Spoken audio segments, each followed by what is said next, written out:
Okay, I think that's probably enough time to let everyone virtually file in.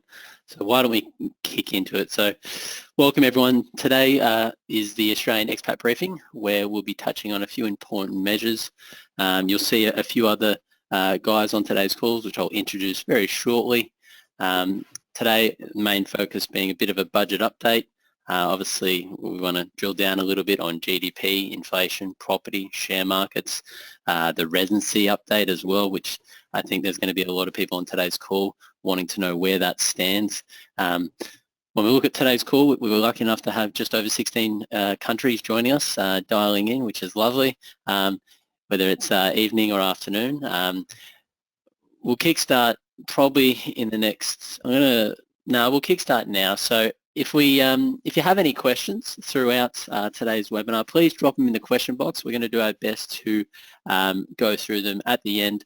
We always find that a lot of expats, they've actually got very similar questions regardless of where you live around the world. We did this webinar last night and it was great, some good queries coming through. Every webinar, it always has that brief little legal disclaimer, and I guess today, please do not treat anything that you hear today as personal, financial, or personal tax advice. Today it's for entertainment and information purposes only. If you do need advice, please reach out to either ourselves as financial advisors, Jeremy as a mortgage broker, or even tax accountants. We have a great network that we can put you in touch with. Who is Atlas Wealth Management? So we are a leading provider in Australian expat tax financial advice. We won multiple awards, whether domestic or international. We're classified as tax financial advisors with the Tax Practitioners Board. We've got clients now in just over 43 countries. All of our financial planners are degree qualified with some numerous postgraduate certifications. The areas that we assist our clients with is generally tax financial advice, asset management, financial planning, pre-departure reviews, repatriation reviews, as well as Australian mortgages.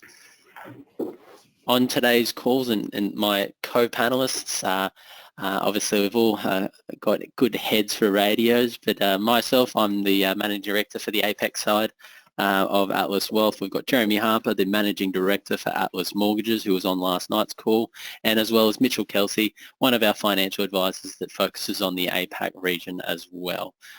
These roosters are going to be helping me walk you through today's slides. The agenda for today, the Australian financial budget and managing your finances as an expat. So this is what Mitchell's going to be diving into. The Australian lending landscape will be dived into by Jeremy Harper and myself. I'll be talking about a brief economic and market update.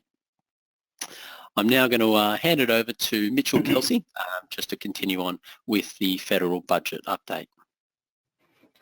Thanks for that, James, and welcome everyone. So I guess the budget that was handed down on October 25th, not a conventional budget in terms of timing, having come about really just due to the change in government. So obviously we now have a Labor government, and so we had a budget in March, and this is sort of the second budget of 2022. James, you can flick to the next slide there. So I guess the government has referred to this budget as solid, sensible, and suitable for the times, with a significant focus on trying to address cost of living pressures. So the budget announcements were focused mainly on addressing some structural factors in the economy and aimed at reducing these inflationary pressures. So in terms of this budget, the government has been relatively responsible, and good precaution has been taken not to sort of further fuel inflation, and this has been done through some targeted government spending. I suppose from a personal wealth perspective, the budget announcements were limited and largely had all been communicated prior to the formal budget speech. So as you can see on the slides there, so not a budget loaded with cash, handouts, tax cuts, or offsets or kickbacks or anything like that, and predominantly targeted to address the cost of living pressures facing households. So really just delivers on the expectations that the Treasurer laid out in the lead up to the big day, and then election commitments were fulfilled and revenue was upgraded owing to higher than expected commodity prices and a stronger nominal economy. So in terms of some forecasts that came out in the budget, so economic growth is expected to slow right down to 1.5% in the 2023-2024 financial year. In terms of the unemployment rates, right now it's incredibly low, about 3.5%, and that's forecast to increase to 4.5% in the next 1 to 2 years. In terms of inflation, expected to stay higher for longer and not return to the RBA's target band, being 2 to 3% until about 2024-2025 financial year. Next slide, please, James. So in terms of net debt, so net debt is currently about 515 billion and is only expected to decline from here. So over the next 4 years that are sort of forecasted, which you can see in that graph there. So when we consider net debt as a percentage of our GDP, our gross domestic product, it's a very sobering sort of number there. So however, it is not the end of the world. And headed into, so net debt as a percentage of our GDP is expected to be about 23% by June 30, 2023, which is much lower than the last budget had forecasted, which was 31% approximately. So I guess to put this, net debt as a percentage of GDP into context or as an example, so I think James used a good analogy in our session, in the first presentation session last night. So let's say, we own a house and this house represents the economy. So the economy is represented by our GDP. We have a mortgage on this house and that is our net deficit. And this is about 23%, assuming the 2023 figures there. So in terms of, if you, I guess, put this in an analogy to a household, this is a rather sort of healthy loan-to-value ratio, so 23%. So, and then again, just to, I guess, further put this into context from Australia's perspective into, I guess, other economies in the world. So putting this into perspective, the US is currently running at 137% of their net GDP, and the UK is running at 95.9%. So Australia being around 23% expected next financial year, it's good news. So we have a lot of debt, but it's very manageable compared to other countries in the world. Next slide, please, James. Oops, sorry.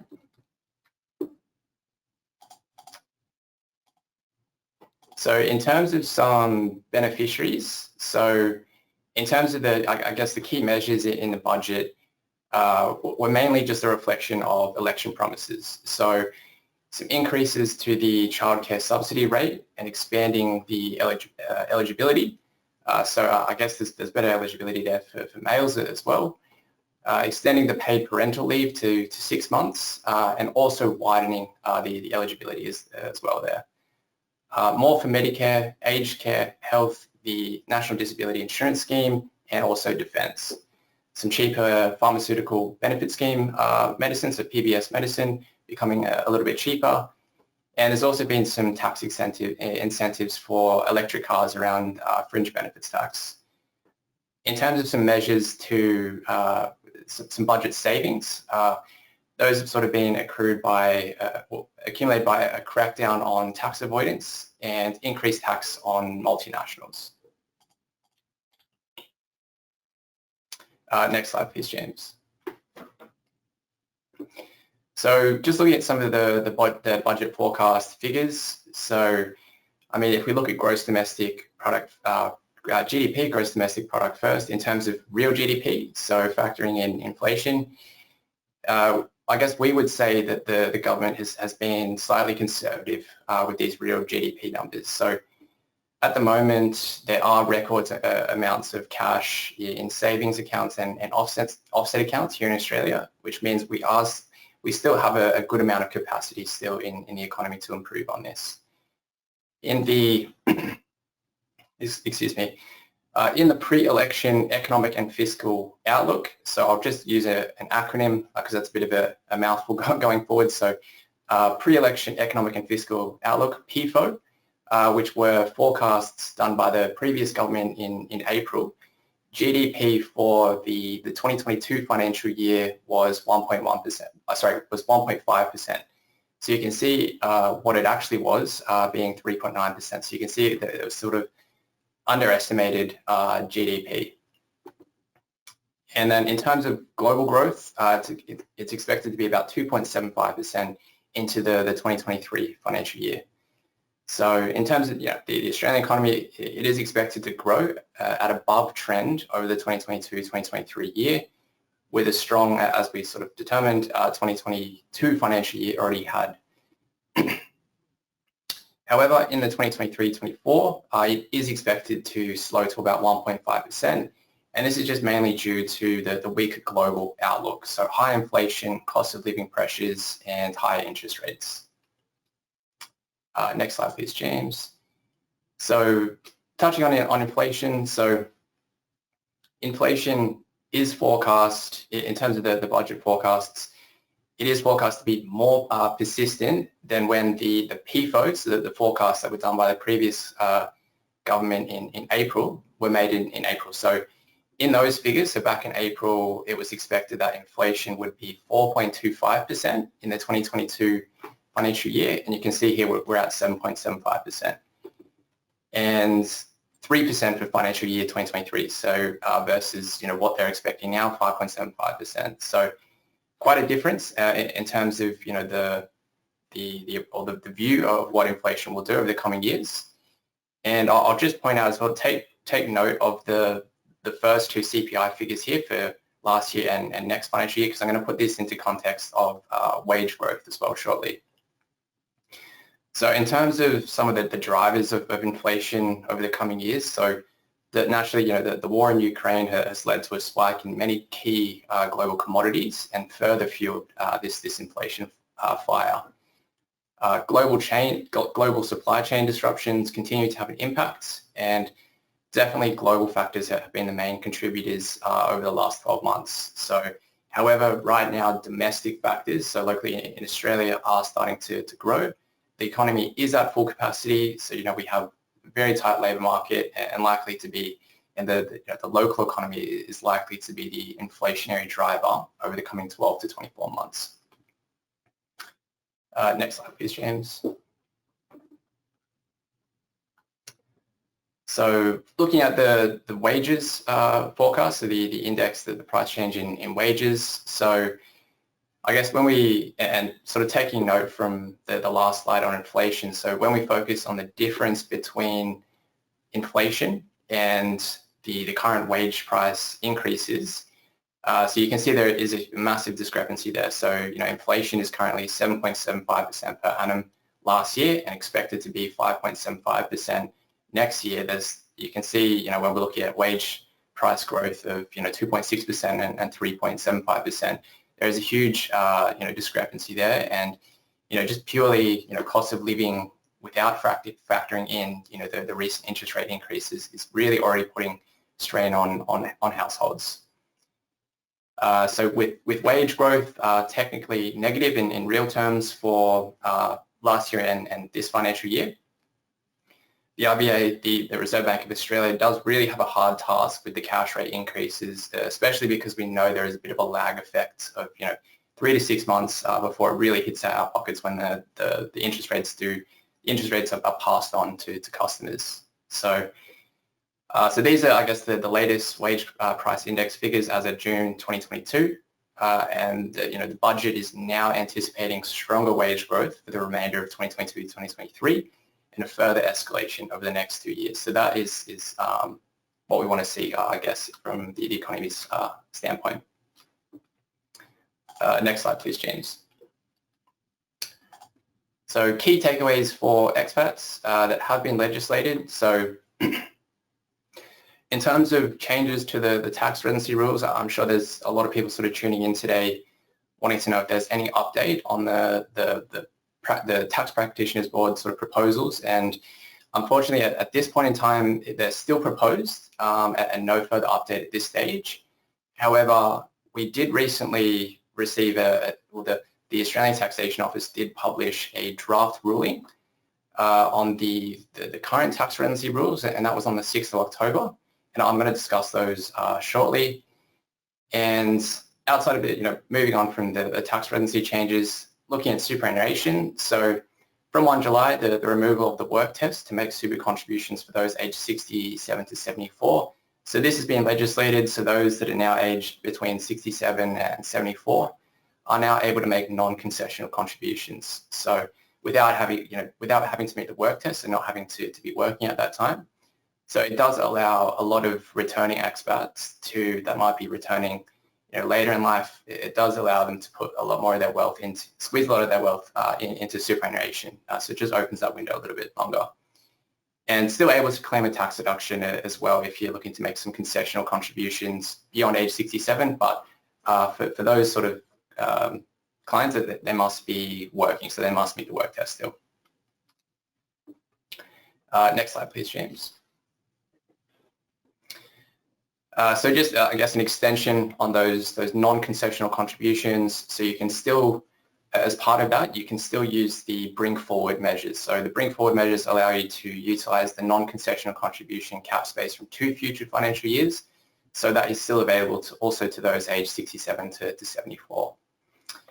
The downside to contribution, so this is not legislated just yet, but it was confirmed in the budget that it will be passed as soon as it receives royal assent. So currently it's legislated, the current legislation requires that you must be age 60 before you make this downsizer contribution. So downsizer contribution allows you to, if you're selling your home, you're downsizing, you can put up to 300,000. If this property was previously a main residence or if it was an existing main residence, you can put 300,000 into superannuation tax-free. So that is a really powerful tool, again, for potentially expats returning and looking to, again, boost super savings there. And then just, I guess, the key measure there is it was 60 and now it's likely going to be 55. In terms of the self-managed super fund rules, again, this wasn't a piece that was legislated, but it was acknowledged in the budget. So right now, the rules around self-managed super fund residency rules. So right now, if you're looking to head overseas, you generally, and you're a trustee of a self-managed super fund, you can't be away for longer than 2 years. And the government has sort of been looking at relaxing these a little bit to remove to extend it from 2 years to 5 years. And then in addition to that, they've also looked at removing the active members test. So again, it sort of prohibits individuals or self-managed super fund trustees that are overseas from contributing to super, because all active members must be residents for tax purposes. So again, those last two aren't legislated, but they have sort of been confirmed in the budget. In terms of some key takeaways for migrants, so the budget announced the program numbers for the 2023 financial year permanent migration program planning levels will be increased from the current level of 160,000 to 195,000.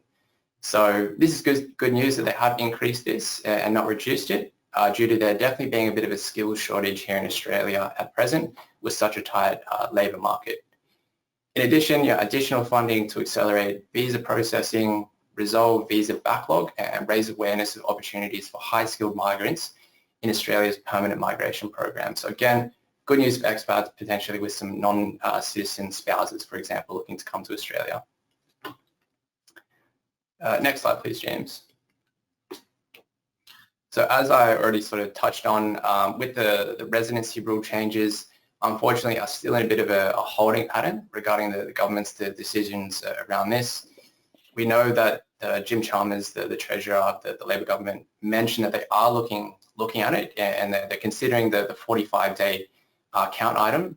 But we suspect, right now, with the inflation and cost of living being the main sort of agenda items, it's not a huge priority.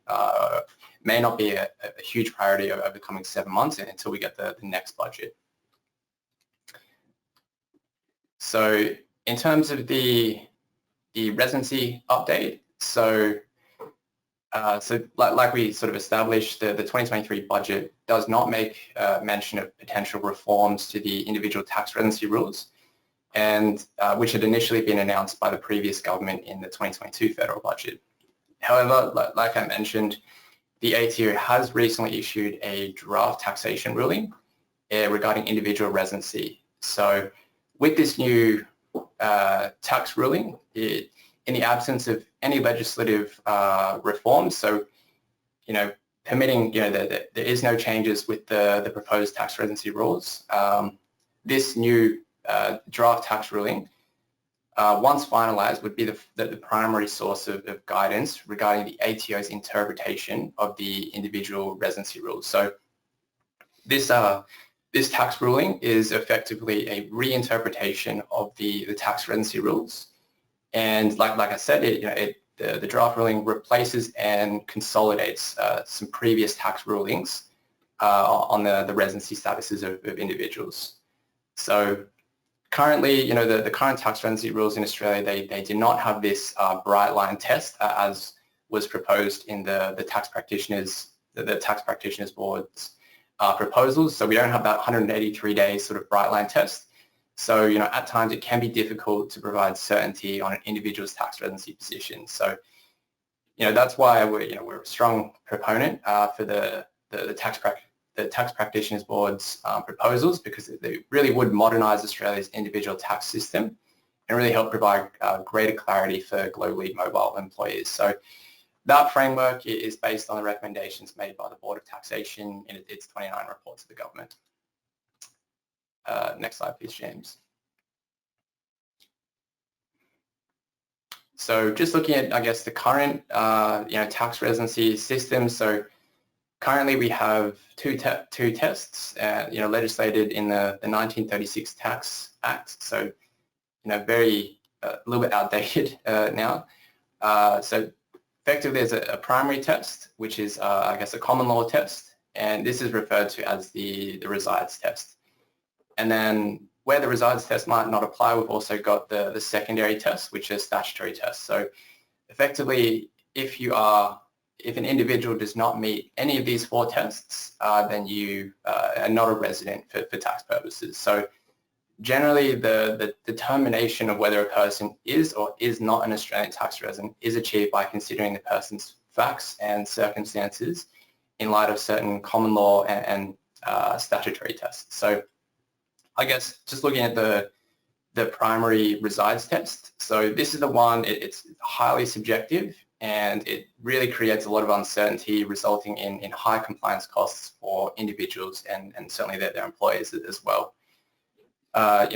Because of this, there have been some discussions between the Board of Taxation and the government since 2016 regarding the modernisation and simplification of these individual tax residency rules. So that's why the Tax Practitioners Board report sort of came about in 2019. And I guess the reason these tax residency rules are so important is because, when you're an Australian tax resident, you'll be taxed on your worldwide income. And I guess, Australia, our marginal tax rates relative to the rest of the world, we do have relatively high marginal tax rates. So there can be some significant tax, savings there by being a non-resident as opposed to a resident. Fair other nuances to that, but that's sort of the general motivation as to why someone would want to be a non-resident. So let's, I just want to flesh these out a little bit more, just because, we don't have we don't have any update on the proposed changes. So again, diving deeper into the resides test. So an individual is considered to be an Australian tax resident if the individual resides in Australia according to the ordinary meaning of that word. So the ordinary concept of residency takes into account a person's overall circumstances in the relevant income year. So it's basically a factors test, and some of the factors that are considered are the intention or purpose of the individual's presence in Australia, the extent of the individual's family or business and employment ties within Australia, the maintenance and location of the individual's assets, the individual's social and living arrangements. Do they have a Are they a member of a social club overseas? Do they have a lease overseas? That's sort of an example on that. Physical presence in Australia, how long is this individual, in Australia? So those are the sorts of factors that the primary test is concerned with. And the way that this test applies is that residency must be determined according to I guess residency is a question of fact, and it must be determined according to the individual's facts and circumstances. And what's key here is every factor, so with every factor being relevant but not determinatively on its own. So no sort of single factor is determinative that someone is a resident or non-resident. So this, like I just reiterating again, so this resides test has always caused some confusion with accountants and the ATO. And if you're unsure, particularly if it's significant, the consequences if you're a resident or non-resident, it can be a good idea to seek or lodge a private ruling through your tax accountant as well. Next slide, please, James. So looking at the statutory tests, so if an individual does not satisfy the common law test of residency, the individual is still considered to be an Australian tax resident if the individual satisfies one or more of these 3 statutory residency tests. So I guess fleshing these out a little bit more, so the 3 statutory tests are the domicile test, so the person's domicile is in Australia unless their permanent place of abode is outside Australia. So with the domicile test, do you maintain a home that is not rented, or do you have a lease agreement overseas? With not satisfying the domicile test, what's crucial is the degree of permanence. So is your place of abode of a permanent sort of nature there? Looking at the next test, the 183-day test, so the person is actually in Australia for more than half of the financial year, so 183 days, 6 months, unless their usual place of abode is outside Australia and they do not intend to take up residence in Australia. So this really only applies to individuals that are arriving in Australia. Looking at the last test, doesn't necessarily apply to most people, but it's still part of the current tests. So the person is a contributing member of a superannuation fund for Commonwealth government officers. So this Australian superannuation test, it really only applies to government officials, diplomats that are sort of deployed overseas, and it sort of captures those that are deployed on those the deployments, and they will generally still be a resident for tax purposes under this test. Next slide, please, James. So with this new tax ruling that came out on the 6th of October, so I just wanted to sort of look at this a little bit more. So in this draft ruling, so just a reminder, it's initially posted as a draft, and then it generally gets finalized a couple of months later. So in the draft ruling, so the 6-month rule of thumb for inbound individuals, so people arriving in Australia when considering whether they reside in Australia. So this draft ruling retains the 6-month rule of thumb for inbound individuals. So generally, if you're spending greater than 6 months and you're inbound into Australia, you would generally be a resident for tax purposes. And then for outbound individuals, the 2-year rule of thumb for outbound individuals when considering whether they have a permanent place of abode applies. So, however, these are just rules of thumb. So even in these cases, there must still be careful consideration of the facts and circumstances. And the ATO notes that each residency decision turns on its facts. So while court and tribunal decisions provide illustrations of how the court or tribunal has considered and weighted facts, an outcome in one case does not govern the outcome in a different case, even where the facts are similar. Next slide, please, James. So again, just sort of expanding on this this recent tax ruling. So it really reframes the Commissioner of Taxation's view on the tax residency rules and how they should be applied to an individual's facts and circumstances in light of recent case law. So in the Harding case, for example, this is a recent court case that's sort of related to the Australian tax residency rules. So in light of this case, the ATO has updated its discussion regarding the application of the permanent place of abode test. So that's the domicile test, to include the court's expanded definition of place of abode beyond bricks and mortar dwelling to a town or country. So the fact that you have a house doesn't necessarily mean that is your domicile.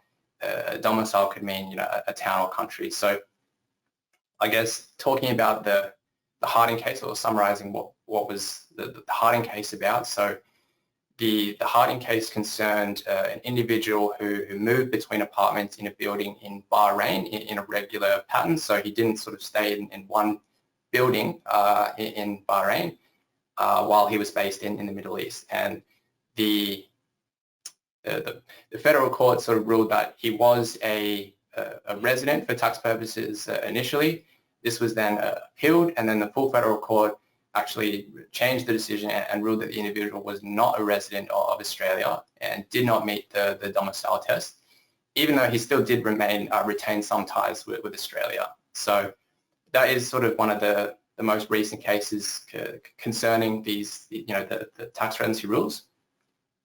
However, with this new tax ruling that came out on the 6th of October, so one of the examples that they used in the draft ruling seeks to illustrate the application of this expanded definition of place of abode, so again concerned with the domicile test, by referring to an individual who moves between apartments and through various countries to take up short-term employment opportunities.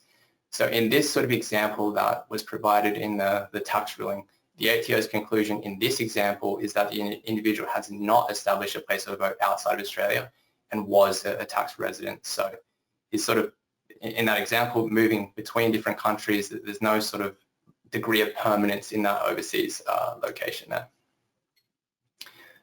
Next slide, please, James. And then just further on, so there's also some further guidance around complicated outbound residency cases.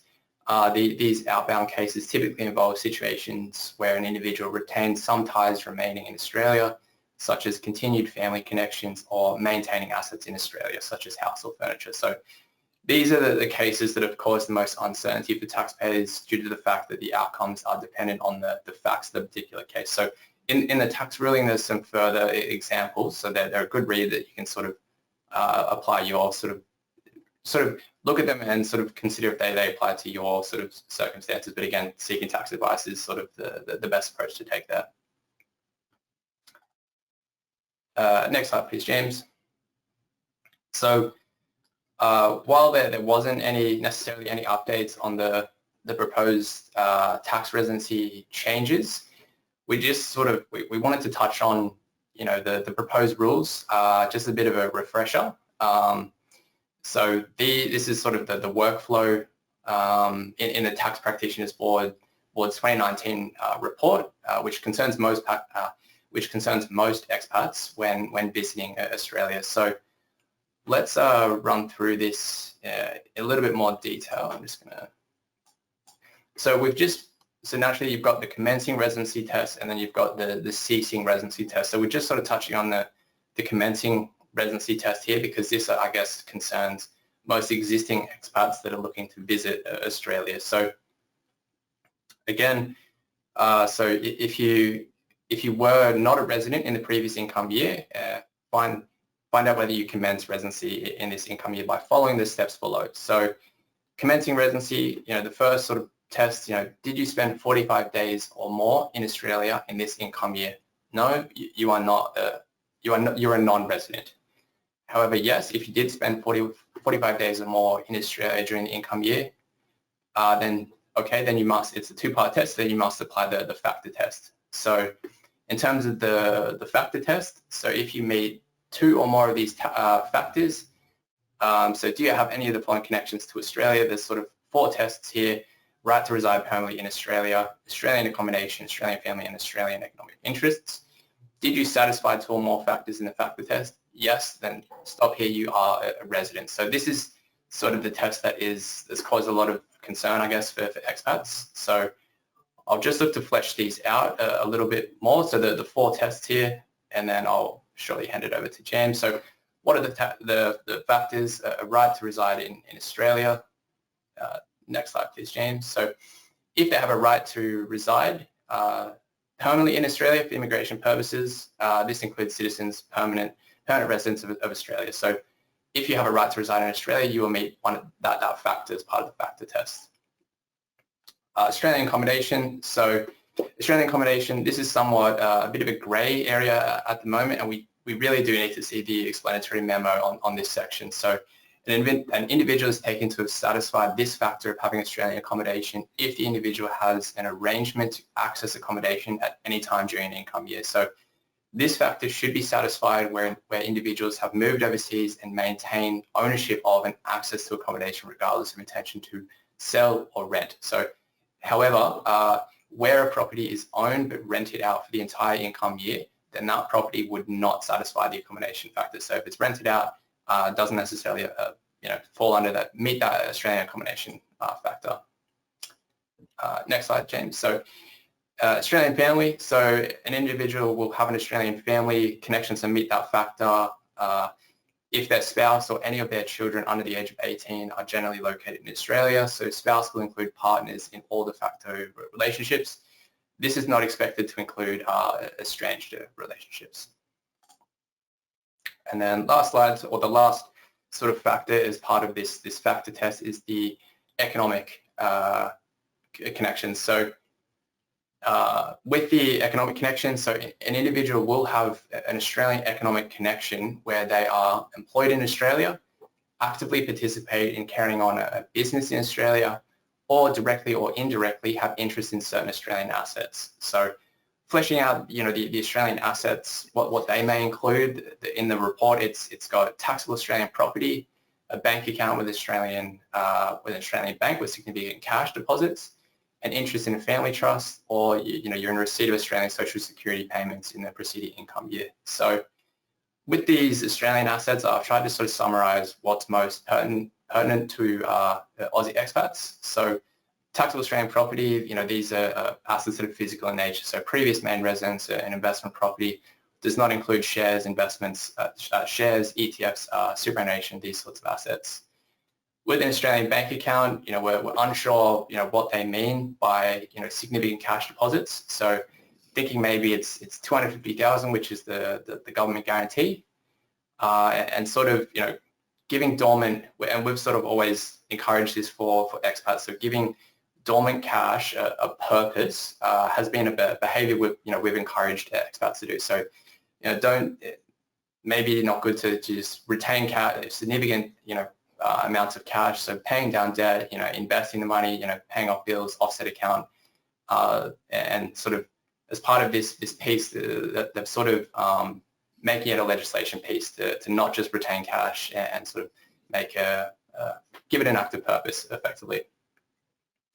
So that's sort of summary of the four factors there, and it sort of concludes my part of the presentation today. So with that, I might hand it over to Jeremy, who's going to touch on the Australian lending landscape.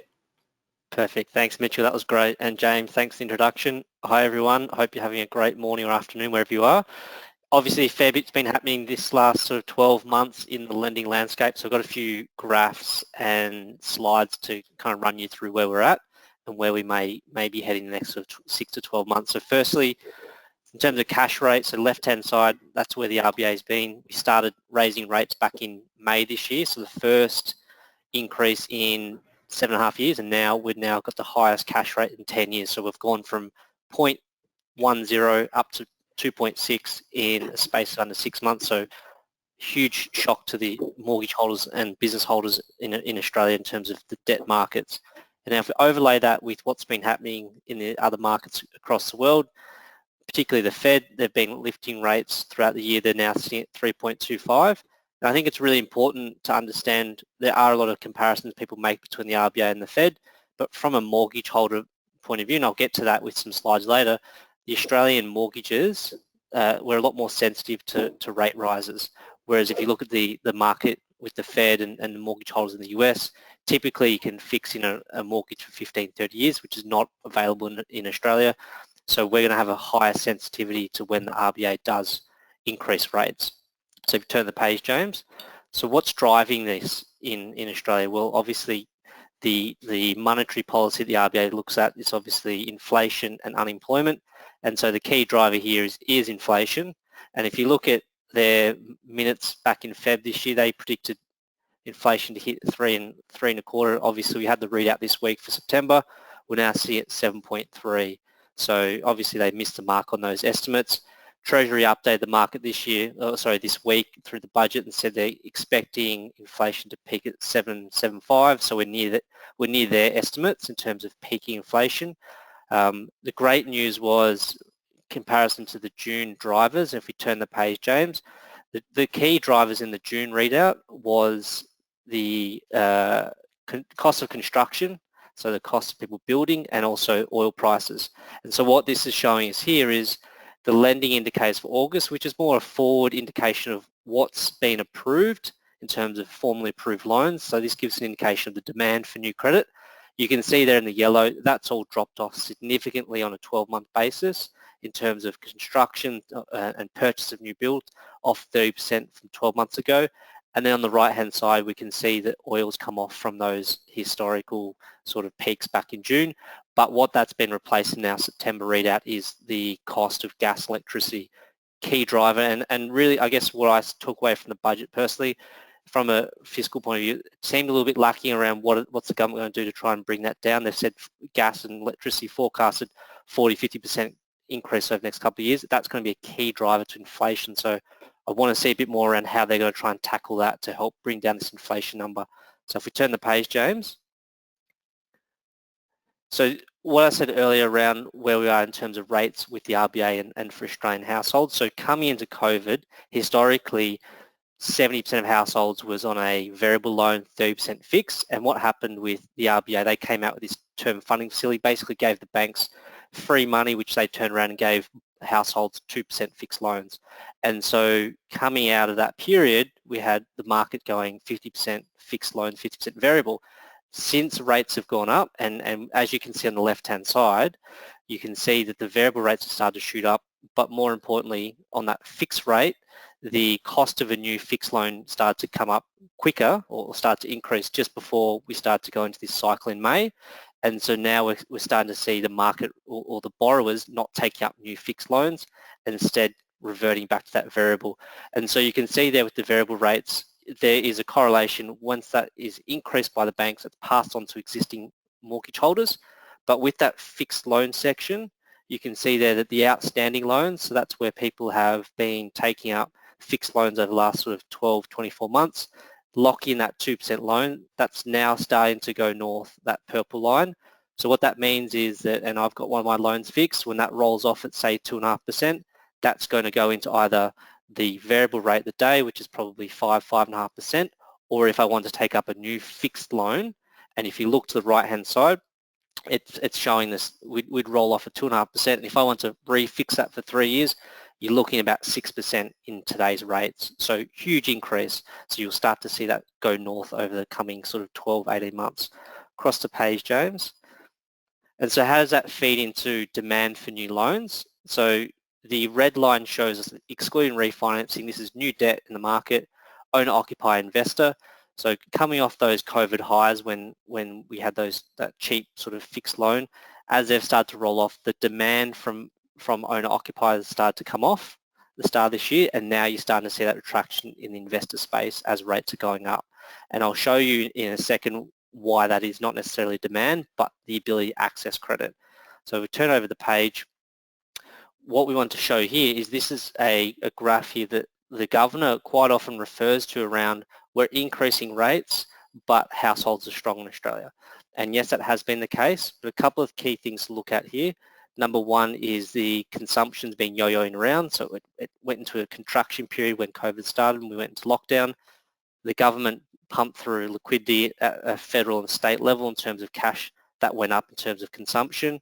And if you look at the savings ratio, and this is probably the key that the government always refers to, yes, everyone was at home saving a lot of money, but more recently, if you look at where that line is trending, it's going south quickly. So that's telling us that with increase in mortgages and inflation, people are eating into their savings ratio. So that's something that the governor will have to keep an eye on. And if we turn over the page, what does that look like in terms of the property value or across the market? So here's just a sort of a rolling 12-month change in property values between regional and capital cities.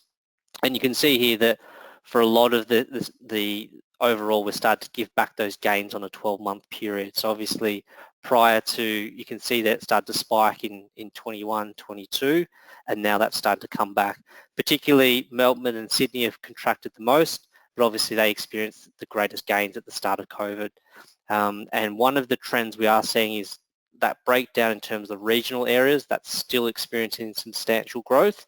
And I think that's more a case of some long-term trends that we'll touch base in a second. So over the page, what does that look like in terms of if you're a landlord in terms of the rental market?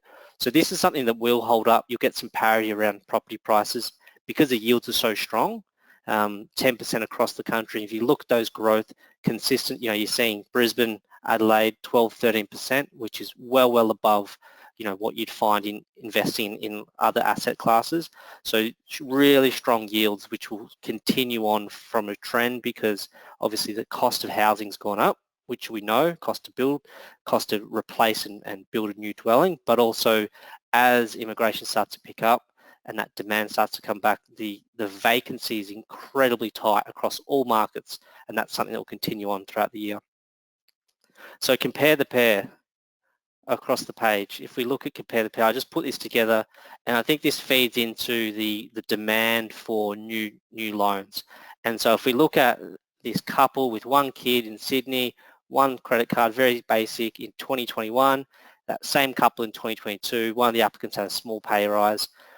By virtue of having a higher interest rate, so we went at 2.5% in 2021, went up to 5%, the way the banks look at it, they stress test the actual rate. So in 2022, they're stress testing at 8%, so it's 5 with 3%. And so what does that do for everyone's borrowing capacity across the market? Doesn't matter who you are.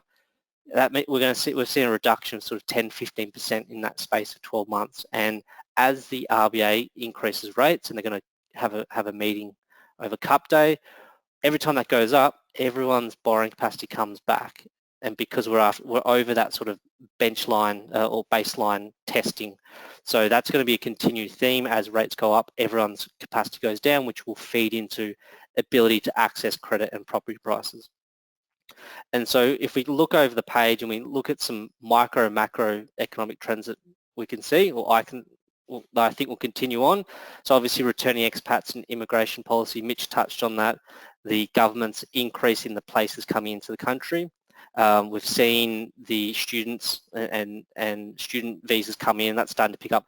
No, we're not at pre-COVID levels, but that's starting to get some movement. So that means that students will be occupying areas around universities and metro centres. There'll be a lot of demand there.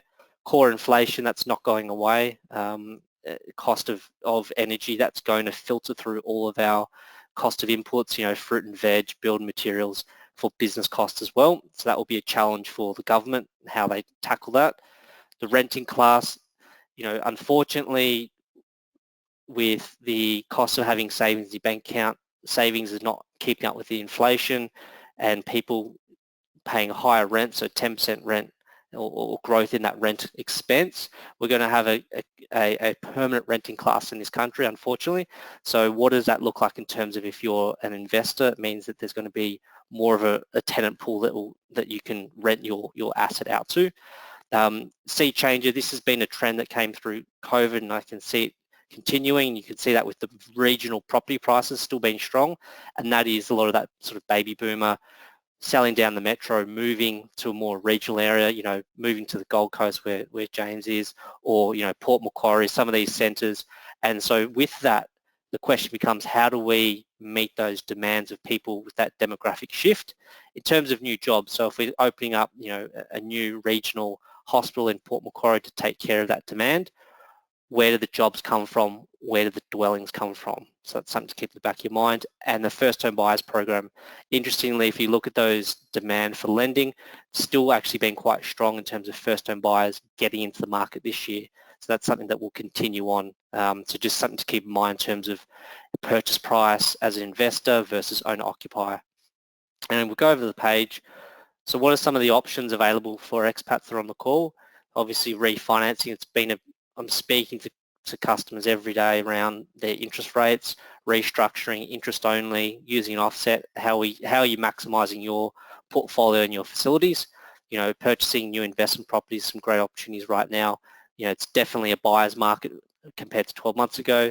The ability to access credit or equity for that new investment property, that's still an option there, but just keep in mind that is tied to valuation. So don't think you're going to sort of outsmart the market if your valuation has gone down, you think you can jump into a new property. It's going to work in unison. Ability to access funds for renovations, that's probably something where people are stepping away from just because it's a hot market, it's expensive to do renovations, so I'm seeing people delaying that a little bit, but obviously there's still an opportunity there. If you've got land still scarce, can you build a duplex, triplex, really increase the yield on your current holdings? And then finally for expats, purchasing that forever home, so something that may not make sense as an investment from a dollar's point of view, but somewhere that you'll be living sort of 10, 15 years from now. And so finally, if we go over the page, James, what are some of the opportunities and challenges as an expat that's on this call? So some of the opportunities, depending on where you are, utilising the tax-free income from the serviceability. Mitch touched on that. We pay a lot of tax in Australia. You may be able to sort of get a benefit there from a utility of using that borrowing capacity, using property as a hedge against inflation, using that as a tool, and also on top of that, using an offset facility. Great tool to hedge against rising interest rates if you're overseas in the US and you want to take advantage of that strong US dollar, send some home, pop it in an offset account against Australia, you're locking in those really strong US dollar, fantastic, and then you're using those funds offset against your mortgage. Instead of paying 5%, you're reducing that back down to zero because it's charged on the net borrowings. Ability to create passive investment when you eventually want to retire in Australia if you've got a portfolio of properties, and then finally just that increasing yield. So I think if you're sitting here and you're umming about what you do with your properties in Australia in terms of rent reviews, we're in a completely different environment than we were not that long ago in COVID. It was tenants coming in, negotiating reductions, but that's completely changed. So just make sure that you're taking advantage of that opportunity. And so what are some of the challenges? Well, obviously the overall lending environment, that is changing monthly. So what you could borrow 12 months ago is not what you could borrow today. APRA is always around the corner. They're happy to intervene, turn off banks to expats. They do all sorts of interventions. So that's just something to be mindful of. In terms of if you're looking to buy your first property overseas, it's a high deposit. So, budget towards that 20-30% deposit. And then finally, the government tax changes. James and I had a bit of a laugh. The Queensland government came in with that proposed land tax.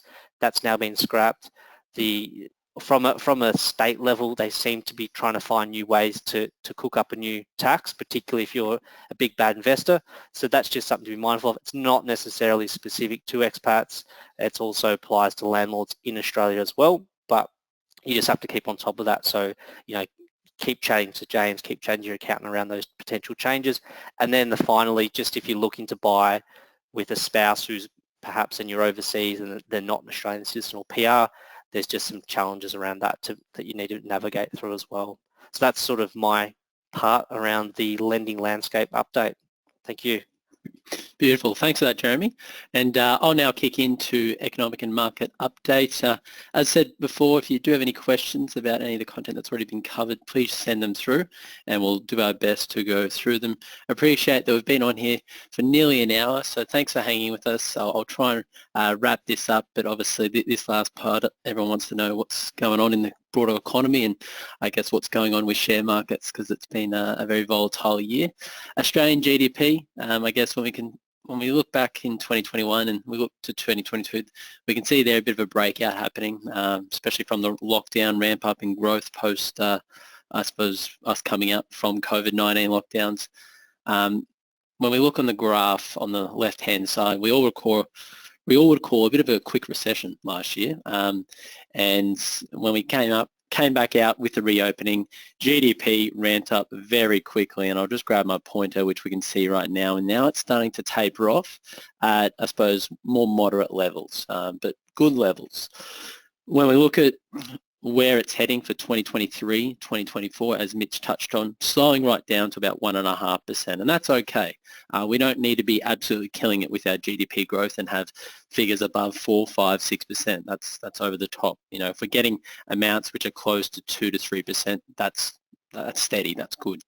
If we look at graph 2, and I think when we look at probably during COVID, the main sort of contributors to GDP growth was, I guess, the government and imports. So it's changed significantly since then. We're sort of standing on our own 2 feet. We've got consumption, a lot of spending happening, which is obviously helping our GDP growth. We've got, obviously, government still a main contributor there. We've got our exports as well. When we look at the mining and dwelling investment, it's definitely come off, especially in the last 12 months. And I mean, it's interesting to make a note, especially of the mining investment, because commodity prices were going wild earlier in the year. However, no resource companies saw that as a catalyst to invest more into mining because they thought the prices weren't sustainable. So I always think that's quite interesting.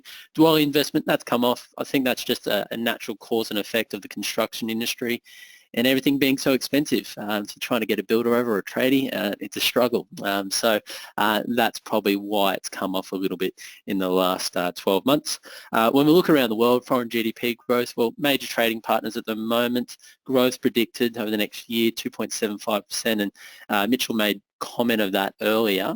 I suppose when we look at China on the right-hand side, not doing too well at all, and unfortunately with their COVID zero policy, they're still going to hold that firm stance on their lockdowns. Xi came out recently saying, no, we're not moving away from that anytime soon, and he does have plenty of support, plenty of fear-mongering or propaganda behind that. It would be good if they leaned on a Western vaccination as well, because not as effective of what they've got going on. I think the Sinovac vaccination. But with that in mind, we don't expect too much from China until the new year. I think March, April, they might look and move away from their zero COVID policy, but definitely hurting the property market, especially some of the larger developers such as Evergrande. We've all heard of Evergrande because they made the media a lot last year regarding their debt coupon payments. When we look at sort of some of the recent trade agreements with the UK and US, that's definitely helping, but the Eurozone's definitely slowing down. UK's in a bit of trouble regarding its GDP growth. Japan, always good to make a comment on Japan, but they've pretty much stalled, and I think that's where they'll be for the next couple of years. The yen's certainly been hit very hard. It's good to see that I suppose India is kicking pretty aggressively here because they do make up one of our major trade partners here in Australia. So that's good for us. On the inflation side, well, whilst we saw it dip, I suppose in August, September's inflation reading was very high, 32 years high, 7.30%. When we look at the main contributors, yep, energy is obviously a big contributor. Food prices, they are definitely rising. They are the major contributors. With the recent readout of inflation, we expect probably the RBA will obviously continue raising interest rates. That's not going anytime soon. Currently, there's rumours swirling because the readout was a little bit high than they thought. It might be 0.5% again. I think it's expected that we should at least get 0.25s over the next couple of months increases. I think that's a reasonable mindset and expectation to have. When we look at inflation, and we always like to drill down on the US, it is obviously the major share market, the major economy, but the US most recent readout, going back to August, 8.3%, Euroland or Eurozone, 9.1%, the UK, 9.9%, very high in the UK, and just seems like they can't get a Prime Minister to keep in office. Boris Johnson didn't do much, he passed the parcel. There's Truss can't do it.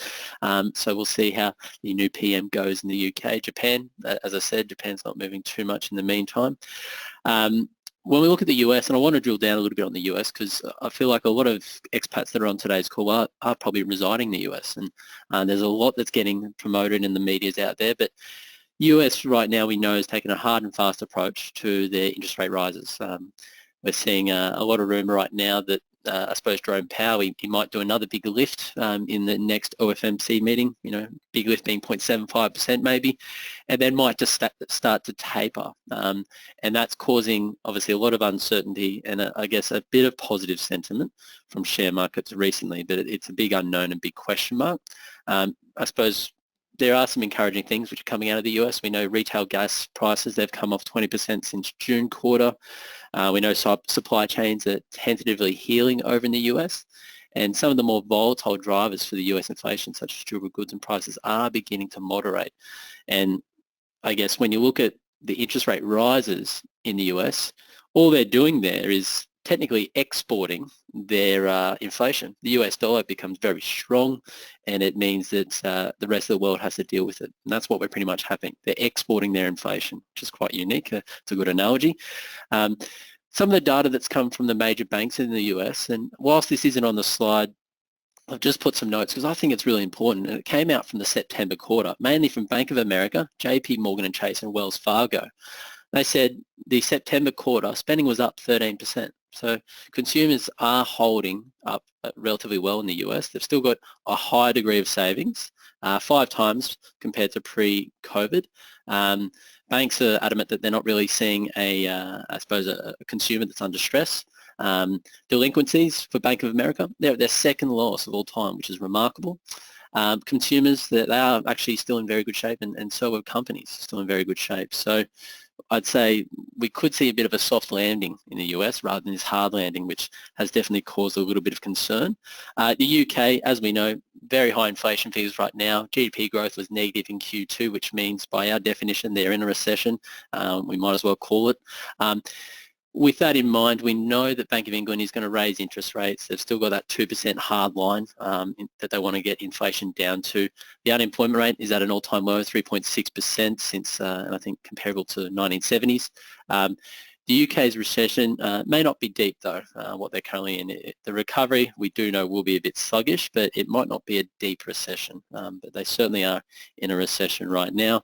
And Japan, obviously, as mentioned before, it's a unique among the majors, advanced commodities, but has benign inflation at the moment, very slow with the Japan yen as well. Wage price index growth, so mainly just Australia.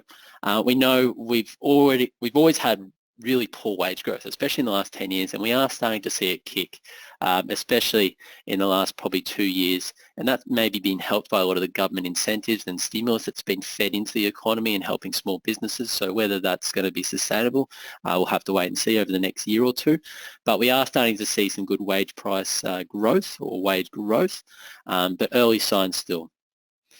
When we look at the labour market, I suppose the labour market for the Australian economy, it's the be-all or end-all to making sure we're firing on all cylinders. Right now, we pretty much are. We're almost at full capacity, and some would argue over capacity. So we're really towing the line right now, and we can see that when we look at the unemployment rate being at an all-time low. We can see that from the underemployment rate as well. You don't often hear underemployment talked about too much, but it's essentially, and we've got the key right there, it's ordinary full-time workers put back on part-time work, and the same with part-time workers or those who aren't working but haven't sought Centrelink benefits. So those figures are at all-time low, which is really, really exciting. But then I suppose when we correlate that to job vacancies are back at all-time highs, which is remarkable when unemployment is at an all-time low.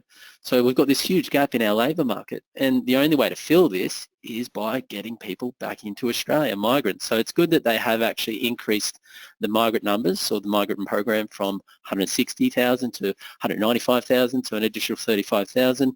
Had a call last night when we were on the seminar, people asking the question, well, where are we going to put them? Where are they going to live? There's plenty of spaces, probably a lot of the growth corridors in between the major CBDs, to be honest. But we definitely need migrants because we've just got a huge gap right now in the labour market. We're pretty much at capacity, but vacancies have never been higher. Continuing our headwinds for the economy, Ukraine, Russia, always going to be an issue on the horizon. We always need to be mindful of it. Right now, we would say it's mostly priced in. Interest rate risks, absolutely, and an increasing. As Jeremy mentioned before, a very large proportion of mortgages in Australia, I think 70% might have been the figure. Correct me if I'm wrong at the end, Jeremy, but 70% of mortgages are all variable. So every time that rate increases by 0.25 or 0.5%, that hits our spending about 2 to 3 months later as it feeds down into the system. So there's always a bit of a lag effect there. Lack of wage inflation, we know, and rising energy prices right now. When we look at the price of oil, it's come down per barrel. It's under US 100 now, which is good. But if we make the analogy of what it's like For gas, LNG, especially in the Eurozone, it's like paying $600 per US dollar per barrel. So it's very high, or gas prices, LNG is very high in Europe, and that's why the Eurozone's in a bit of trouble as they head into winter. The Australian dollar, always good one to talk about, and a lot of clients and expats, they've probably been loving the exchange rate when they're transferring money back from US dollars to AUD. I think we saw 61 cents the other day, and it's since then it's actually taken a bit of a risk-on approach, which means we know a lot of currency traders are moving out of the US dollar into other currencies. It's always a very difficult debate for expats of when to send money back.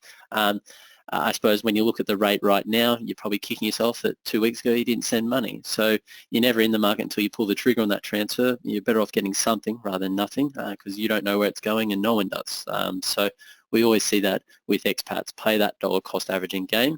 I suppose more recently, when we look at the AUD, it's been pushed up by, I suppose, risk sentiment. And risk-on sentiment, as well as the expectation that the RBA might have to do a big rate lift due to the recent CPI read and the US dollar losing some traction as well. As we raise interest rates, it increases the value of our currency. One other thing which helps our currency is commodities, but commodity prices have come off since earlier in the year, so that's why it's pulled back a bit. The only way we'll ever see, I suppose, the AUD with a 5 in front of it, much like when COVID hit, 0.58 I think it was, is when, the RBA pauses on rates altogether, the US Fed keeps raising, and our commodity prices weaken further. So don't think that'll happen. I think it'll be tit for tat in terms of rate increases, but we do know that the Fed will go a little bit higher and harder than the RBA needs to. AUD holding up thanks to resources, absolutely. When we look on the Australian dollar trade weighted index and compare it to multiple currencies, we're doing okay. The Australian dollar has actually only depreciated 2% since the start of the year when we compare it against that basket of currencies. It's about 14% against the US dollar, but against most, it's only about 2%, which is good to see. Bit of a property update, and I'll whiz through this. I mean, not too much in it. We know, if we're dialed into what's happening back in the Australian property market, we know that there is market starting to decline as those rates feed into the system. So financial markets right now, they're implying an official cash rate peaking near 4%, currently 2.6% in mid-2023. Right now, it's probably a bit aggressive. I'd say probably 3.5% maybe. Our neutral position that often gets touted is the about 2.5 to 2.8%. So we're in that sort of criteria band now, but I think we'll have to go a little bit higher just to help curb that inflation right now, and that's okay. I think we're all too. I think we're when you look at interest rates over the last 20 years, we're all a bit emotional about the cash rate being 2.6%, where realistically it's been closer to 4% when we look at our mortgages in the past. The RBA definitely needs to be mindful of going too hard too quick because of obviously the variable mortgage market dominating mortgages altogether. Housing activity is slowing and prices are on the decline, absolutely. We know over the next 6 to 12 months there's going to be a lot of fixed rate mortgages which are kicking out, and it's definitely going to cause a lot of concern because you're having people that maybe have never had a mortgage, they're paying 2.5%, it's now kicking out to 4.5%, 5%, and then there's type of households which might not have that kind of capacity to make that difference on the repayment. I just wanted to put these pictures up just to give everyone a bit of an idea of what we're seeing in terms of, I suppose, mortgage stress in different areas. Mortgage stress means you've paid your repayments, you've paid your household bills, and you've got 5% left each month from your take-home pay. So we're definitely starting to see it happening in some of the major CBDs, and obviously this is Sydney, and drilling down it, we can see some of the outer suburbs there. If we look at Melbourne, and I suppose the Melbourne belt, definitely seeing it a little bit more, especially up on the right-hand side there. So it'd be interesting to see what happens over the next 6 to 12 months with Melbourne. But we already know Sydney and Melbourne, they're the ones that are declining the quickest first when we look at property markets. Brisbane's similar. It's holding up okay, but we know it takes time for those rates to actually feed into what's going on. Headwinds for the property market, well, rising interest rates naturally with those variable rate mortgages, little to no wage growth after accounting for inflation coming in the coming years, so definitely a concern. and rapidly rising building costs. You know, they're not really tapering off just yet. We've seen some major building companies also collapsing on themselves, mainly from fixed price contracts, and obviously the cost of raw materials increasing. In Queensland, Condev, that was a major one, Oracle as well recently. We think that's probably still going to continue, and then you'll just have some major players left. If we look and dive into the international equity markets, it's been I guess a horrible year, to be honest, for most investors that have been in share markets. No one's been safe, including anyone that's invested in a bond market. So it goes to show that, yes, this year it's been very volatile. No one's really been safe. Everyone's somewhat been caught out. Even a safe portfolio has been caught out if it's been invested in bonds. Right now, we know that investors, they definitely remain worried just about the common themes, you know, high inflation, slowing growth, and the potential for the Fed in the US to cause a recession over there. When we look at the different major indexes, yep, S&P 500, a good read on the US, 20.62%. The All Ords, that's down 11.16%. So we're not down as heavily as the US market, just because we've got a lot more value stocks in our market capitalization, whereas the US is dominated by growth stocks. Growth stocks have a longer term earnings cycle. They don't pay dividends. It's commonly referred to in sort of the tech sector, I guess you could say, whereas value stocks of businesses which have been around for hundreds of years, good strong balance sheets, relatively conservative levels of debt. We know the FTSE 100 is doing okay as well. The FTSE 200 there is 24.33%, but the FTSE 100, that's only down about 6 or 7%. It's not on the graph today. The Euro stock obviously down 16.79%, and the Hang Seng down quite aggressively there, 33.71%, which is representative of China, Japan, and some of the Asias there, and the approach they took to COVID early. Emerging markets definitely starting to become appealing and attractive. I suppose they definitely could recover if there is significant China stimulus. The Fed slows the pace of tightening, energy prices start to subside, and the US dollar weakens. Emerging markets will become a lot more attractive, but that might transition and happen over the next 6 months. When we look at, I suppose, this graph, it's good representation of, I suppose, drilling down on recession and the US share market, the S&P 500. So I guess recessions and stock markets, they don't move in tandem. Although the onset of recession has often led to sharp falls in share prices, stock markets have tended to fall well in advance of the actual recession. And that's why everyone's concerned about next year, whether the US will then call themselves into a recession because of where markets are. I suppose markets, they've always tended to recover very quickly, usually before the recessions are over. Usually when it's called, we're in a recession, it's almost too late to sort of, I guess, buy back in because markets have pivoted and started to lift again. So no one has that crystal ball. Financial markets, they are very quick to price in events. The economic data takes a little while when we call recessions to actually come through. So that's why I suppose share markets, they are considered that perfect pricing mechanism, but definitely a lot of emotion in markets right now. Financial markets hate uncertainty, often resulting in overactions until more information begins. This is partly why the best and worst trading days often happen close together. Trying to time the market can be futile. You know, some of the worst days and the best days, and they can be within weeks. I think we looked on the Australian share market maybe 3 or 4 weeks ago. I think in 2 days the share market did nearly 5%. And then those gains were taken back a little bit the week later. So you can, if you miss those days, unfortunately, it can obviously be unfortunate, but when we look in the long term on a slide coming, there's not too much to read into it.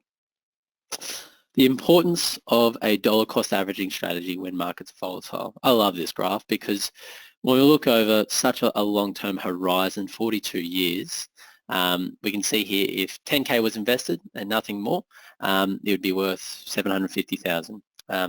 If we invested 10K and did some monthly contributions of $250, it'd be worth 2.46 million. And then the same, but $500 regular contributions, 4.15. I suppose Brett and I harp on about dollar cost averaging a lot on our podcasts. The power of long-term growth and dollar cost averaging in this graph is a terrific example. It is very hard to benefit and see the benefit of doing it when you're looking on a time horizon of 6 months. If you zoom out and look over a 5 to 10 year period, the proof is in the pudding.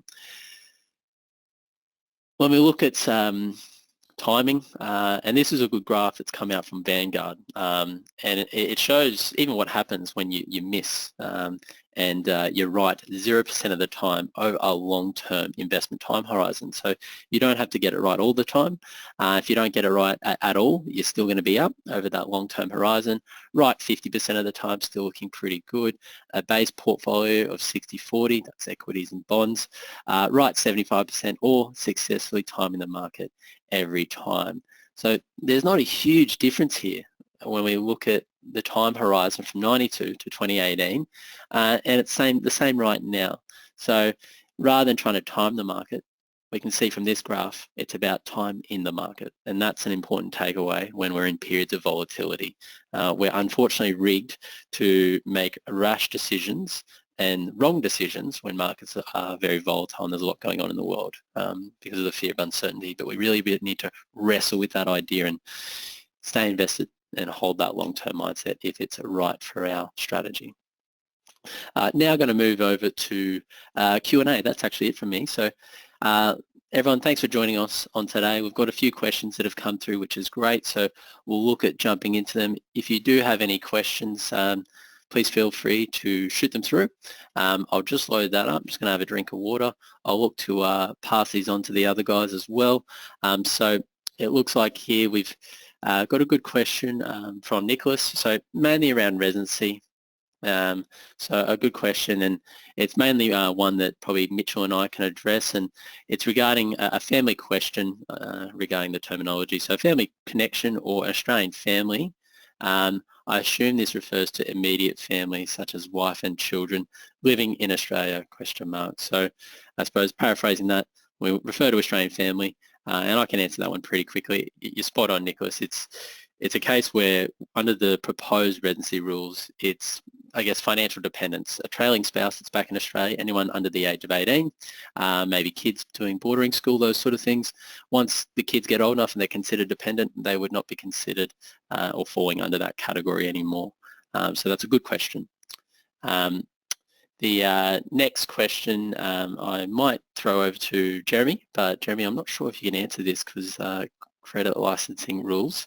Where do you think the RBA cash rate will get to in the next 12 months? Oh, it's a $1 million question. If I knew the answer to that, I'd be retired. Clearly, just for everyone's knowledge, we've got the November, December meetings. That definitely looks like they're going to be moving. They don't meet in January. They have a holiday because they're hard workers back in February. So that will be interesting to see, as James was saying, if they do a 50 this month and followed by a 25, just because they'll need to do a little bit whilst they've got that time off on the holidays because they don't want to get too far behind that inflation number. And then I think they'll review to see what's happening with the overall economy when they get back into it. And I think at some stage they'll sort of put it on pause. And I mean, my personal opinion is at some stage next year they'll start to cut back the rate a bit. Yep. No. I'm in a similar camp. I don't think they can raise interest rates aggressively in Australia. I believe that they'll just continue on their current track of 0.25% mild increases and maybe finish up around March. I feel like that or the RBA is a lot more conservative than the Fed. And as soon as we see the Fed start to ease up on interest rates, and there is a sign or a crack in, I suppose, Jerome Powell's armour, I think you'll see markets actually lift a little bit off the back of that, okay, we're not going to do these big increases anymore. We see that core inflation's trending down a little bit. We might moderate and bring it back to either 0.5 or 0.25 increases, but I would expect that might not happen until next year early. But markets are just waiting for that kind of news to have a good day. So definitely pays to keep an eye on those FOMC decisions. Good question here for Mitchell, just around your comments on using cash for an active purpose. Mitchell, so would cash in an offset account be deemed an active purpose? Oh, Mitchell, you're on mute. Sorry, mate.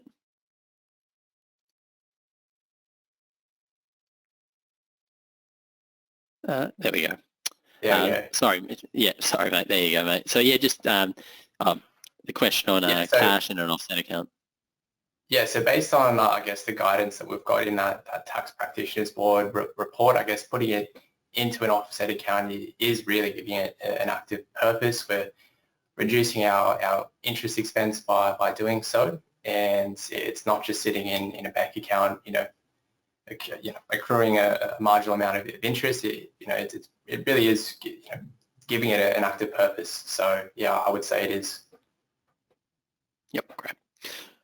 Another question for you, Jeremy, and thanks, Justin. There's a bit of meat in this question, so I'll just try and probably address the ones we can on today.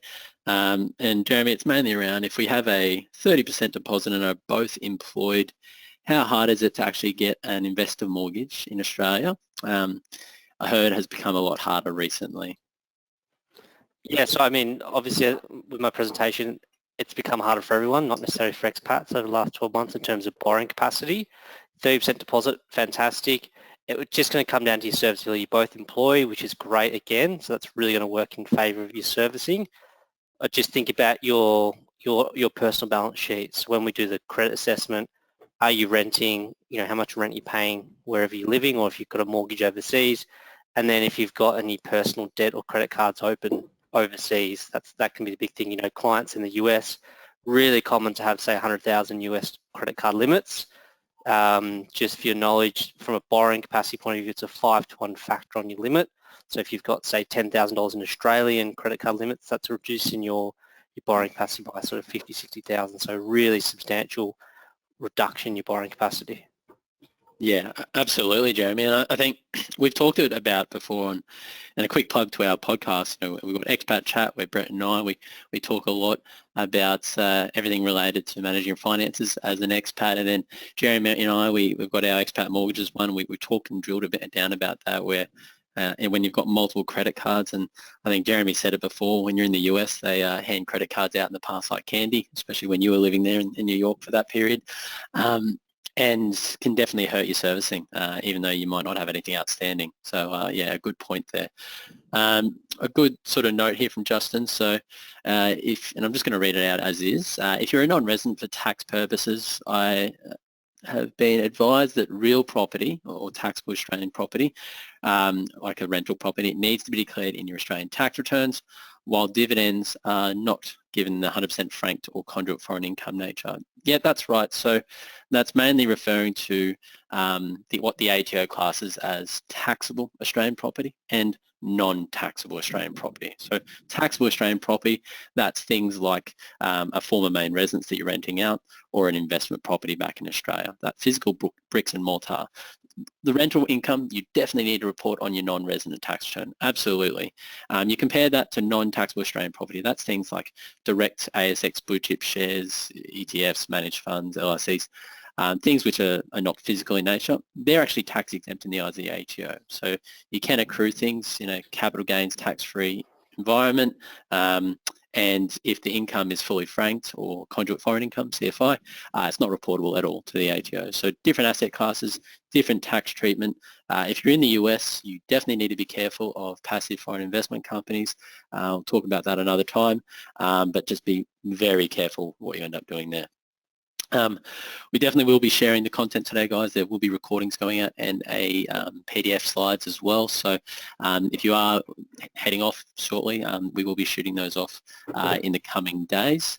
In terms of some other questions here, a good one, which I'll just try and address from Michelle. So Michelle's just asked the question, does using a Medicare card when visiting Australia affect your tax residency? And I think Mitchell and I could probably address this one. Mitchell, I'll let you dig into that one first. So I think with your Medicare card, it's something that does expire. So I think, it can be used up until its expiry date. However, applying for a new one, you must generally be in Australia. You might need to correct me if I'm wrong on that one, James, but yeah, a few nuances there to that one. Yeah, there definitely is. Generally, when we first leave, you can lean on Medicare for up to 5 years. Yeah. And then after that, we don't encourage renewing it. just because it is showing a really, I suppose, strong connection back to Australia when you renew it after you've been gone for 5+ years. There's no harm in coming back and doing a paid consult at a GP, which might cost you 30 or 40 bucks. Yeah, I think Medicare it's a bit of a grey area, but generally 5 years you can still use it, absolutely. After that 5 years, we don't really encourage you to renew it because, it is showing a very strong tie back to Australia. But no, it's a good question, Michelle. In terms of some other things here, so just reading quickly. Yeah, there's a bit here. Penny's asked a good question just about talking about a few things. So are you able to talk briefly to the complications of being a non-resident with a non-citizen spouse and home ownership in Australia? This is probably a good one for you, Jeremy. It was mentioned on the challenges list. So, yep, are you able to talk briefly to the complications of being a non-resident with a non-citizen spouse and home ownership in Australia? Over to you, Jeremy. Yes, a good question. So obviously tax residency definition and lending rules completely different. So when you think about expat and getting a mortgage, from an easy point of view, as long as you've got an Australian passport and you're a citizen, you qualify to be under the expat lending policy, number one, but also from a state and federal. So federally you've got the FIRB, which is the Foreign Investment Review Board, and then a state level, depending on where you're looking at buying, there's rules around a foreigner surcharge. And so generally you're exempt if you're a citizen, even if you're overseas, regardless of your tax status. But to your question, if you're buying with someone who doesn't have Australian citizenship or permanent residency in Australia and you're overseas, yeah, so there's some challenge around that. Again, the FIRB, you should be exempt if you can prove you're in a spousal relationship. But depending on the state you're looking to buy into, so for example, let's say you want to buy into New South Wales and you want to buy that with your spouse, again, who has completely no ties to Australia at this stage, then their portion of ownership would be subject to that foreigner surcharge. So if you're buying 50-50, generally it's 4.5-5% in stamps on the purchase price. The non-resident will be subject to an additional, I believe it's 7.5% for their portion. So if it's 50% of that, 4.5% plus that sort of 7%, 8%, and that does differ between states, and every state has its own definition. So, Victoria, it'll be exempt if you're, say, a permanent resident overseas, whereas, New South Wales is a little bit more stringent. So that's the biggest challenge from an ownership. So additional fees that you could pay and levies. And then from a lending point of view, so if you're both wanting to be on the mortgage, so if you're both on the title, you both have to be on the mortgage by law. Again, if you're an Aussie citizen or with the Australian citizenship living overseas, you qualify under the expat policy. If you're a non-resident, then you'd fall under non-res. So a lot of those lenders that would lend to an expat won't accept that spouse, that non-citizen's income. So we'd have to look towards other alternative lending options, which are out there, but typically they attract a high interest rate and sort of like a risk-on fee, etc. So it becomes a lot more expensive. Yeah, it's a terrific point you make there, and it's a really good question that you've thrown through to us, Penny, because I had a conversation with some clients just last week, and they're looking to buy a property back in Australia and non-citizen spouse, and we're just looking at the stamp duty costs, the difference. It's thousands of dollars. So in that instance, it might make more sense to buy it just in the non-resident Australian citizen's name, and then look to see if that specific state has a spouse exemption on adding it to the title. So there's a few avenues, different states, different rules. It's getting harder, that's for sure. And the states are always moving the goalposts. I think Jeremy talked about earlier about how Queensland, they abolished their proposed state tax rules around encompassing other states' properties that you might own. So it'll be interesting to see if there's a new form of legislation that comes about for state taxes in the next 12 months out of Queensland alone, because it is a significant revenue raiser. When you look at 49% of the state's revenue in Queensland is from property transactions, which is just absurd. When we look at some more questions here, just a few more, and I've just got one from Jocelyn and Brandon, and I'll just read it out as is. This is a really good question. Again, I'm going to throw it to you, Jeremy, because it is mortgage specific. So finance with Australian banks. As an Australian citizen expat, do banks discount your earnings, i.e. will only take, say, 60 or 50% of your earnings as income? Is this the case for all banks? So over to you, Jeremy, about different credit policies depending on the country, discounting your income, those sort of things. Yeah, all of them will. They'll take a FX haircut. So let's say you're in the US, it'll convert it from US dollars to Australian, and most will take 20% off. Some will actually shade it back by more. But if you think about it, if it's a US dollar, you're probably going to make that back anyway with the strong US dollar. And then if you've got other income, so let's say you're in the US, it's quite common to get, say, bonus income. That will get shaded back another 20%, so 20% and then 20%. But I guess, bonus income, even if you're in Australia going for a mortgage, most lenders will sort of shade that back a portion a little bit just because of the nature of that income. And then finally, if you're receiving, say, restricted stock units that are vesting, so say you're in the US, you work for Apple or Google, can that income be accepted? Yeah, if we've got a history of over 2 years of that vesting. So if we can demonstrate that, then that can be used by exception. But again, that gets shaded back similar to sort of bonus income by another 20%. Yep, I think that's pretty well answered. Good answer there. That's actually probably most of the questions today that aren't stepping outside of sort of that general area. More the other questions that have come through are probably too personal, to be honest, so might shoot those guys an email. Thanks everyone for joining us on today's webinar. If you do need to get in touch, just jump on our website and come through and submit just a contact request. We're happy to help. In the meantime, as mentioned, the recording will be made available in the next couple of days, and we'll also be shooting out the slides. Greatly appreciate you all joining us in today, and appreciate my co-panelists as well. Thanks guys, Mitchell and Jeremy. In the meantime, hoping everyone has a lovely evening or afternoon wherever you're based around the world. Thanks for dropping by. Thanks, guys. Thanks, guys.